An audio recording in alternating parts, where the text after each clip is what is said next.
भारतवर्ष में एक प्रतापी और दानी राजा राज्य करता था। वह नित्य गरीबों और ब्राह्मणों की सहायता करता था। यह बात उसकी रानी को अच्छी नहीं लगती थी। वह न ही गरीबों को दान देती, न ही भगवान का पूजन करती थी और राजा को भी दान देने से मना किया करती थी। एक दिन राजा शिकार खेलने वन को गए हुए थे तो रानी महल में अकेली थी। उसी समय बृहस्पति देव साधु वेश में राजा के महल में भिक्षा के लिए गए और भिक्षा मांगी। रानी ने भिक्षा देने से इनकार किया और कहा, हे साधु महाराज, मैं तो दान पुण्य से तंग आ गई हूँ। मेरा पति सारा धन लुटाते रहते हैं। मेरी इच्छा है कि हमारा धन नष्ट हो जाए, फिर न रहेगा, बांस न बजेगी बांसुरी। साधु ने कहा, देवी, तुम तो बड़ी विचित्र हो। धन, संतान तो सभी चाहते हैं। पुत्र और लक्ष्मी तो पापी के घर भी होने चाहिए। यदि तुम्हारे पास अधिक धन है तो भूखों को भोजन दो, प्यासों के लिए प्याऊ बनवाओ, मुसाफिरों के लिए धर्मशालाएं खुलवाओ। जो निर्धन अपनी कुंवारी कन्याओं का विवाह नहीं कर सकते, उनका विवाह करा दो। ऐसे और कई काम हैं जिनके करने से तुम्हारा यश लोक परलोक में फैलेगा। परंतु रानी पर उपदेश का कोई प्रभाव न पड़ा। वह बोली, महाराज, आप मुझे कुछ न समझाएं। मैं ऐसा धन नहीं चाहती जो हर जगह बांटती फिरूं। साधु ने उत्तर दिया, यदि तुम्हारी ऐसी इच्छा है तो तथास्तु। तुम ऐसा करना कि बृहस्पतिवार को घर लीपकर पीली मिट्टी से अपना सिर धोकर स्नान करना, बट्टी चढ़ाकर कपड़े धोना। ऐसा करने से आपका सारा धन नष्ट हो जाएगा। इतना कहकर वह साधु महाराज वहां से आलोप हो गए। साधु के अनुसार कही बातों को पूरा करते हुए रानी को केवल 3 बृहस्पतिवार ही बीते थे कि उसकी समस्त धन संपत्ति नष्ट हो गई। भोजन के लिए राजा का परिवार तरसने लगा। तब एक दिन राजा ने रानी से बोला कि हे रानी, तुम यहीं रहो, मैं दूसरे देश को जाता हूँ, क्योंकि यहाँ पर सभी लोग मुझे जानते हैं, इसलिए मैं कोई छोटा कार्य नहीं कर सकता। ऐसा कहकर राजा प्रदेश चला गया। वहाँ वह जंगल से लकड़ी काट कर लाता और शहर में बेचता। इस तरह वह अपना जीवन व्यतीत करने लगा। इधर राजा के प्रदेश जाते ही रानी और दासी दुखी रहने लगी। एक बार जब रानी और दासी को 7 दिन तक बिना भोजन के रहना पड़ा तो रानी ने अपनी दासी से कहा, हे दासी, पास ही के नगर में मेरी बहन रहती है। वह बड़ी धनवान है। तू उसके पास जा और कुछ ले आ, ताकि थोड़ी बहुत गुजर बसर हो जाए। दासी रानी की बहन के पास गई। उस दिन गुरुवार था और रानी की बहन उस समय बृहस्पतिवार व्रत की कथा सुन रही थी। दासी ने रानी की बहन को अपनी रानी का संदेश दिया, लेकिन रानी की बड़ी बहन ने कोई उत्तर नहीं दिया। जब दासी को रानी की बहन से कोई उत्तर नहीं मिला तो वह बहुत दुखी हुई और उसे क्रोध भी आया। दासी ने वापस आकर रानी को सारी बात बता दी। सुनकर रानी ने अपने भाग्य को कोसा। उधर रानी की बहन ने सोचा कि मेरी बहन की दासी आई थी, परंतु मैं उससे नहीं बोली, इससे वह बहुत दुखी हुई होगी। कथा सुनकर और पूजन समाप्त करके वह अपनी बहन के घर आई और कहने लगी, हे बहन, मैं बृहस्पतिवार का व्रत कर रही थी। तुम्हारी दासी मेरे घर आई थी, परंतु जब तक कथा होती है तब तक न तो उठते हैं और न ही बोलते हैं, इसलिए मैं नहीं बोली। कहो दासी क्यों गई थी? रानी बोली, बहन, तुमसे क्या छिपाऊं, हमारे घर में खाने तक को अनाज नहीं था। ऐसा कहते कहते रानी की आंखें भर आईं। उसने दासी समेत पिछले 7 दिनों से भूखे रहने तक की बात अपनी बहन को विस्तार पूर्वक सुना दी। रानी की बहन बोली, देखो बहन, भगवान बृहस्पति देव सबकी मनोकामना को पूर्ण करते हैं। देखो, शायद तुम्हारे घर में अनाज रखा हो।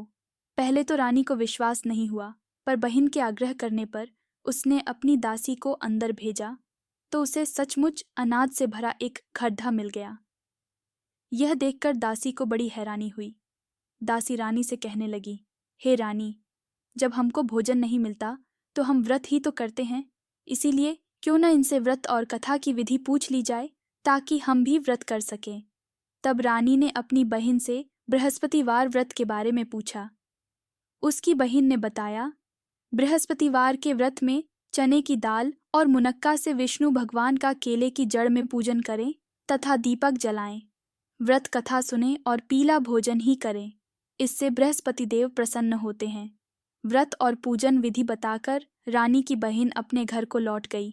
7 दिन के बाद जब गुरुवार आया तो रानी और दासी ने व्रत रखा। घुड़साल में जाकर चना और गुड़ लेकर आईं। फिर उससे केले की जड़ तथा विष्णु भगवान का पूजन किया। अब पीला भोजन कहाँ से आए, इस बात को लेकर दोनों बहुत दुखी थे। चूंकि उन्होंने व्रत रखा था, इसलिए बृहस्पति देव उनसे प्रसन्न थे। इसलिए वे एक साधारण व्यक्ति का रूप धारण कर 2 थालों में सुंदर पीला भोजन दासी को दे गए। भोजन पाकर दासी प्रसन्न हुई और फिर रानी के साथ मिलकर भोजन ग्रहण किया। उसके बाद वे सभी गुरुवार को व्रत और पूजन करने लगी। बृहस्पति भगवान की कृपा से उनके पास फिर से धन संपत्ति आ गई, परंतु रानी फिर से पहले की तरह आलस्य करने लगी। तब दासी बोली, देखो रानी, तुम पहले भी इस प्रकार आलस्य करती थी। तुम्हें धन रखने में कष्ट होता था, इस कारण सभी धन नष्ट हो गया, और अब जब भगवान बृहस्पति की कृपा से धन मिला है तो तुम्हें फिर से आलस्य होता है।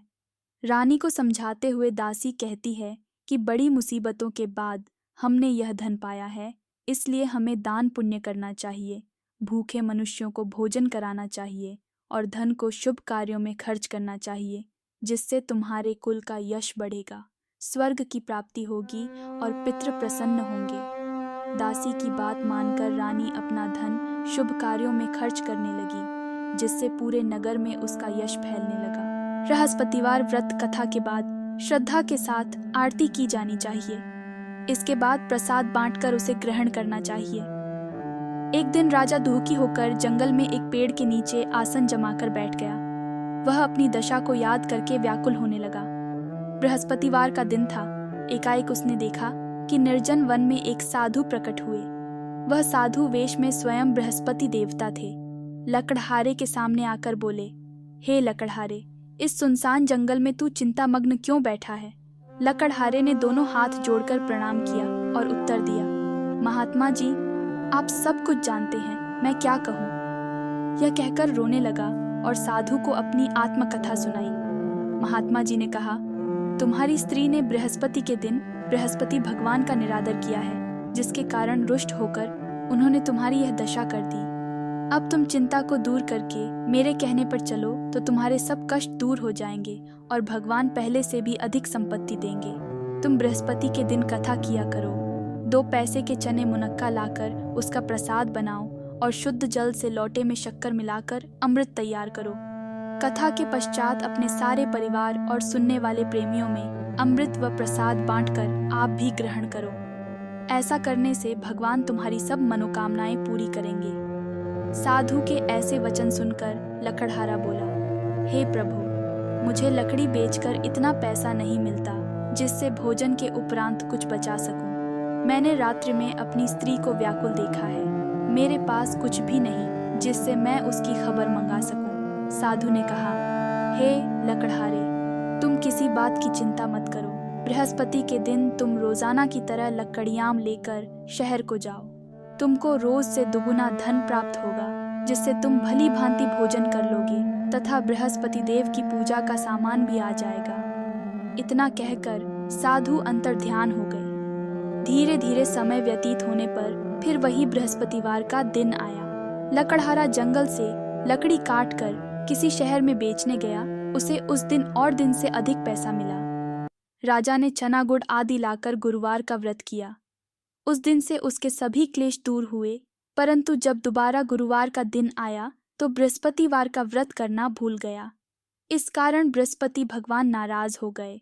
उस दिन उस नगर के राजा ने विशाल यज्ञ का आयोजन किया तथा शहर में यह घोषणा करा दी कि कोई भी मनुष्य अपने घर में भोजन न बनावे, न आग जलावे। समस्त जनता मेरे यहाँ भोजन करने आवे। इस आज्ञा को जो न मानेगा उसे फांसी की सजा दी जाएगी। इस तरह की घोषणा संपूर्ण नगर में करवा दी गई। राजा की आज्ञा अनुसार शहर के सभी लोग भोजन करने गए, लेकिन लकड़हारा कुछ देर से पहुंचा, इसलिए राजा उसको अपने साथ घर लेवा ले गए और ले जाकर भोजन करा रहे थे तो रानी की दृष्टि उस खूंटी पर पड़ी जिस पर उसका हार लटका हुआ था। वह वहां पर दिखाई नहीं दिया। रानी ने निश्चय किया कि मेरा हार इस मनुष्य ने चुरा लिया है। उसी समय सिपाहियों को बुलाकर उसको कारागार में डलवा दिया। जब लकड़हारा कारागार में पड़ गया और बहुत दुखी होकर विचार करने लगा कि न जाने कौन से पूर्व जन्म के कर्म से मुझे यह दुख प्राप्त हुआ है, और उसी साधु को याद करने लगा जो कि जंगल में मिला था। उसी समय तत्काल बृहस्पति देव साधु के रूप में प्रकट हुए और उसकी दशा को देखकर कहने लगे, अरे मूर्ख, तूने बृहस्पति देव की कथा नहीं करी, इस कारण तुझे दुख प्राप्त हुआ है। अब चिंता मत कर, बृहस्पतिवार के दिन कारागार के दरवाजे पर 4 पैसे पड़े मिलेंगे। उनसे तू बृहस्पति देव की पूजा करना, तेरे सभी कष्ट दूर हो जाएंगे। बृहस्पति के दिन उसे 4 पैसे मिले। लकड़हारे ने कथा कही। उसी रात्रि को बृहस्पति देव ने उस नगर के राजा को स्वप्न में कहा, हे राजा, तुमने जिस आदमी को कारागार में बंद कर दिया है वह निर्दोष है। वह राजा है, उसे छोड़ देना। रानी का हार उसी खूंटी पर लटका है। अगर तू ऐसा नहीं करेगा तो मैं तेरे राज्य को नष्ट कर दूंगा। इस तरह रात्रि के स्वप्न को देखकर राजा प्रातःकाल उठा और खूंटी पर हार देखकर लकड़हारे को बुलाकर क्षमा मांगी तथा लकड़हारे को योग्य सुंदर वस्त्र आभूषण देकर विदा कर दिया। बृहस्पति देव की आज्ञानुसार लकड़हारा अपने नगर को चल दिया। राजा जब अपने नगर के निकट पहुंचा तो उसे बड़ा आश्चर्य हुआ। नगर में पहले से अधिक बाग, तालाब, कुएं तथा बहुत सी धर्मशाला, मंदिर आदि बन गई हैं। राजा ने पूछा, ये किसका बाग और धर्मशाला है? तब नगर के सब लोग कहने लगे, ये सब रानी और बांदी के हैं। तो राजा को आश्चर्य हुआ और गुस्सा भी आया। जब रानी ने यह खबर सुनी कि राजा आ रहे हैं तो उन्होंने बांदी से कहा कि हे दासी, देख राजा हमको कितनी बुरी हालत में छोड़ गए थे। हमारी ऐसी हालत देखकर वह लौट न जाए, इसलिए तू दरवाजे पर खड़ी हो जा। आज्ञानुसार दासी दरवाजे पर खड़ी हो गई। राजा आए तो उन्हें अपने साथ लिवा लाई। तब राजा ने क्रोध करके अपनी रानी से पूछा कि यह धन तुम्हें कैसे प्राप्त हुआ है? तब उन्होंने कहा, हमें यह सब धन बृहस्पति देव के इस व्रत के प्रभाव से प्राप्त हुआ है। राजा ने निश्चय किया कि 7 रोज बाद तो सभी बृहस्पति देव का पूजन करते हैं, परंतु मैं प्रतिदिन दिन में 3 बार कहानी तथा रोज व्रत किया करूंगा। अब हर समय राजा के दुपट्टे में चने की दाल बंधी रहती तथा दिन में 3 बार कहानी कहता।